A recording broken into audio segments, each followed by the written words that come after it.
2024년 2월 19일 월요일 새벽 기도에 오신 성도님들을 주님의 이름으로 환영합니다. 오늘 우리에게 주신 하나님의 말씀은 마가복음 4장 35절에서 41절까지의 말씀입니다. 제가 가진 성경으로 신약성경 58면 마가복음 4장 35절에서 41절까지의 하나님의 말씀을 제가 봉독하겠습니다. 그날 저물 때에 제자들에게 이르시되 우리가 저편으로 건너가자 하시니 그들이 무리를 떠나 예수를 배에 계신 그대로 모시고 가매 다른 배들도 함께 하더니 큰 광풍이 일어나며 물결이 배에 부딪혀 들어와 배에 가득하게 되었더라. 예수께서는 고물에서 베개를 베고 주무시더니 제자들이 깨우며 이르되 선생님이여 우리가 죽게 된 것을 돌보지 아니하시나이까 하니 예수께서 깨어 바람을 꾸짖으시며 바다더러 이르시되 잠잠하라 고요하라 하시니 바람이 그치고 아주 잔잔하여지더라. 이에 제자들에게 이르시되 어찌하여 이렇게 무서워하느냐 너희가 어찌 믿음이 없느냐 하시니 그들이 심히 두려워하여 서로 말하되 그가 누구이기에 바람과 바다도 순종하는가 하였더라. 아멘. 오늘 말씀 35절을 보면 날 저물 때가 되어 예수님께서 제자들에게 건너편으로 가자라고 말씀하십니다. 갈릴리 건너편으로 가자 말씀하시죠. 한 배에 제자들이 모두 탈 수 없었던 상황이었기에 몇몇 제자들은 예수님을 모시고 배에 오르고 다른 제자들도 3, 3, 5 나누어서 다른 배에 올랐던 것으로 보입니다. 그런데 여기서 문제가 생기죠. 그들이 배를 타고 가던 호수에 폭풍이 몰아치기 시작하는 것입니다. 어디서 몰려왔는지 갑자기 광풍이 몰아치기 시작합니다. 본문 37절을 보면 큰 광풍이 일어나며 물결이 배에 부딪혀 들어와 배에 가득하게 되었더라 라고 당시의 상황을 설명해 주고 있습니다. 난데없이 몰아친 거센 폭풍으로 인해 자칫하면 배가 가라앉을 수도 있는 위기에 처하게 된 것입니다. 제자들은 이 상황으로 인하여서 몹시 당황하고 있습니다. 갈릴리 호수는 성경에서 바다로 표현이 될 정도로 어마어마하게 큰 호수이고 게다가 광풍으로의 큰 파도가 치고 있기에 자칫 잘못하면 목숨을 잃을 수도 있는 절체절명의 상황이 지금 제자들의 눈앞에 펼쳐지고 있는 것입니다. 이런 상황 속에서 제자들의 모습은 어떻습니까? 38절 하반절을 보시면 제자들은 이렇게 말합니다. 선생님이여 우리가 죽게 된 것을 돌보지 아니하시나이까. 그들은 눈앞의 폭풍으로 인해 두려워하며 떨고 있습니다. 자신들의 눈앞에 펼쳐지는 천재지변, 이 자연재해로 인해서 제자들은 두려워하고 있습니다. 죽음의 위협이 다가와서 그들을 두렵게 만들고 있습니다. 그런데 본문에서 제자들이 느끼는 것과 같은 두려움, 사실 형태만 다르지 오늘 우리에게서도 참 많이 일어나는 이야기입니다. 우리가 사는 이 땅에서는 우리를 괴롭게 하는 폭풍들이 너무나도 많이 있습니다. 물론 실제 자연재해로 인한 두려움을 느낄 수도 있습니다. 제가 예전에 부산에 살 때 제가 살던 동네를 태풍이 관통해서 간다라는 소식에 두려움을 느꼈을 때도 있습니다. 또 실제로 지진을 느끼면서 두려워하기도 했죠. 무섭기도 했습니다. 하지만 그런 두려움보다 문자 그대로의 폭풍, 태풍과 같은 자연재해보다 훨씬 더 우리를 괴롭게 하고 힘들게 하고 두렵게 만드는 삶의 폭풍들이 더 자주 있습니다. 어떤 교통사고로 인한 폭풍, 무서운 질병의 폭풍, 때로는 사업의 실패와 가난의 폭풍 등 이런저런 폭풍들이 그날 밤 제자들처럼 지금도 삶의 폭풍이 많은 사람들을 괴롭히고 있고 두려움 가운데 머물게 만듭니다.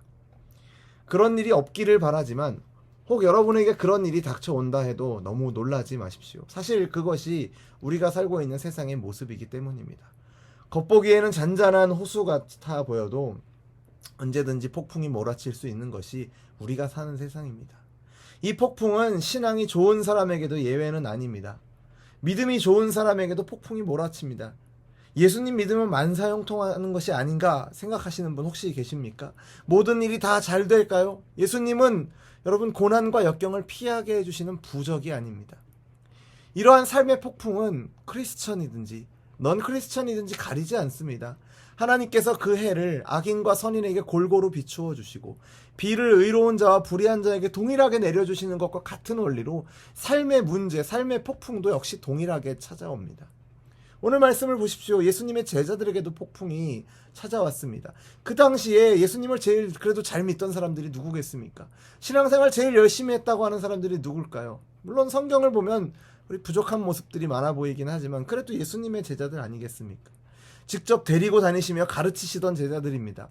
자신들의 생업을 버려두고 예수님을 따른 사람들이었죠. 그런데 그들에게도 폭풍이 닥쳤습니다. 제자라고 비껴가지 않았습니다. 신앙생활 열심히 하는 성도라고 해서 폭풍이 비껴가는 것 아닙니다. 때로는 성도에게도 어려움이 닥칩니다. 롯을 떠올려 보십시오. 물론 우리 성도님들께서 그런 어려움, 어떤 어려움도 만나지 않기를 바랍니다. 그러나 혹 그런 일이 닥친다 해도 너무 놀라지 마십시오. 너무 당황하지 마십시오. 그럴 수 있습니다. 그것이 우리가 사는 세상입니다. 그리고 그때 우리가 기억해야 할 것이 있습니다. 그것이 무엇입니까? 폭풍이 닥친다 해도 폭풍 앞에서도 우리가 반드시 기억해야 할 진실이 있습니다. 그것은 바로 우리 앞에는 폭풍만 있는 것이 아니라는 것입니다. 예수님도 그 자리에 계시다라는 것입니다. 폭풍이 있지만 폭풍만 있는 것 아닙니다. 우리 예수님이 우리와 함께 계십니다. 물론 폭풍 앞에 서면 두려움의 폭풍만 보게 됩니다. 폭풍만 보입니다. 그래서 폭풍만 있는 줄 압니다. 하지만 기억하십시오. 폭풍만 있는 게 아닙니다. 예수님이 함께 계십니다. 제자들에게 닥쳐온 이 폭풍 굉장히 거칠었습니다. 광풍, 미친 바람이라고 부를 만큼 거대한 폭풍이었죠. 배를 삼키듯이 파도가 높았고 실제로 배 안에는 한가득 물이 들어찼습니다. 이제 곧 죽을지도 모르는 아주 위급하고 절박한 상황이었습니다.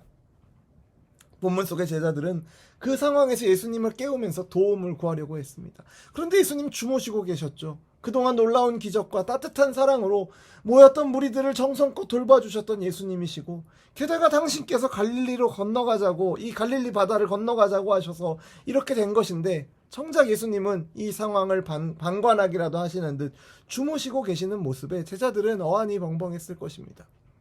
그런 제자들의 반응과 관계없이 잠에서 깨신 예수님은 바다더러 명하여 잠잠하라 고요하라 말씀하셔서 제자들을 폭풍에로부터 구해 주십니다. 그리고 제자들에게 어찌하여 이렇게 무서워하느냐 너희가 믿음이 없느냐 말씀하십니다. 오늘 이 말씀을 통해 우리는 폭풍으로 무서워하고 두려워하는 제자들과 함께 계시며 그 풍랑 속에서도 하늘의 평강을 누리고 계셨던 주님의 모습을 보게 됩니다. 그리고 오늘 우리의 인생의 풍랑 가운데서도 함께 하시는 임마누엘 하나님을 바라보게 됩니다. 함께 하시는 하나님을 기억하고 바라보는 것, 이것이 바로 믿음입니다. 사랑하는 성도 여러분, 그런 일이 없기를 바라지만 혹 여러분에게 어려움이 닥쳐올 때 이것을 기억하십시오. 내 앞에 닥친 것은 어려움만이 아닙니다.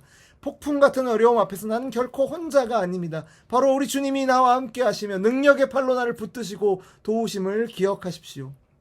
인생의 문제, 삶의 폭풍들은 우리로 하여금 두려움을 느끼게 합니다. 그리고 그 두려움은 우리의 시야를 좁혀서 눈앞에 직면한 현실만을 바라보게 만듭니다. 그 문제가, 그 폭풍이 당장이라도 우리의 숨통을 조여 죽을 것만 같은 공포와 두려움이 다시금 우리를 장악하려고 합니다. 하지만 그때 우리가 기억해야 합니다. 성경의 수많은 구절들을 통해서 우리에게 주신 하나님의 약속을 우리가 기억해야 합니다. 내가 너희와 함께 하겠다. 내가 너희를 인도하겠다. 내가 너희를 지켜주겠다. 바로 그 주님의 말씀을 기억해야 합니다. 임마누엘 하나님이 우리와 함께 하십니다. 그리고 또 한 가지 기억해야 할 것, 우리와 함께 하시는 분이 그분이 어떠한 분이신가를 기억하는 것입니다. 예수님은 그 어떤 폭풍보다도 더 강하신 분이십니다. 아무리 큰 폭풍이 우리 앞에 닥쳐온다 하더라도 그 앞에서 우리가 기억해야 할 진실은 이것입니다. 내 앞에 닥친 폭풍보다 예수님이 크시다는 것, 예수님이 강하다는 사실을 우리는 기억해야 합니다. 오늘 말씀 39절을 보시면 예수님께서 깨어 바람을 꾸짖으시며 바다더러 이르시되 잠잠하라 고요하라 명하시니 바람이 그치고 아주 잔잔해집니다. 그 다음에 제자들의 반응이 어떻습니까? 41절에 그들이 심히 두려워하여 서로 말하되, 지금까지 제자들은 폭풍을 두려워했습니다. 그런데 지금 보니 폭풍보다 더 두려운 분이 계십니다. 바로 우리 주님이시죠. 그가 누구이기에 바람과 바다도 순종하는가? 제자들이 말합니다. 그분이 누구이시기에 이런 일들이 일어납니까?